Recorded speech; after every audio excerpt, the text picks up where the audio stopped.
both men and women have got strengths, typically different strengths or skill sets, but what strengths do you feel men bring to the table versus women? I think as well, when we look at men and the strengths that they have in construction, I think they definitely vary throughout their career. Anyone really who has a trade or who are on site, the skills and the strengths that you have when you then go up to be a contracts manager or estimator or, even a director of your own business and you start working on the business, your strengths have to change and evolve. And I think that's the biggest challenge I see with a lot of the SMEs that I work with, is it's their mindset has to change first. They have to come away from feeling like if you've not done something with your hands that day, that you've not been productive. So I think even taking that into a sort of corporate construction space as well, when you think about some of the men that have had to come through sites when they probably weren't a lot of women there, to be fair, and now they're in an office which was typically women, and now what they're finding is that we're actually all combined in site and in office.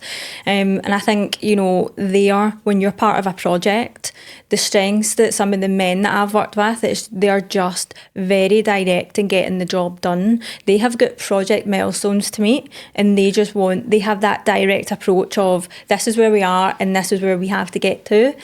Where I find that the women come in is usually something a bit more methodical, and there's usually processes in place. And with me being in procurement, I looked like it was always kind of the function that I was in was always on, like we were kind of getting in the road, when actually we're just trying to make sure that the processes are being adhered to, so that when we do get to that milestone, we've done it and being compliant. So I think that's, in my experience, where men and women have kind of worked really well together.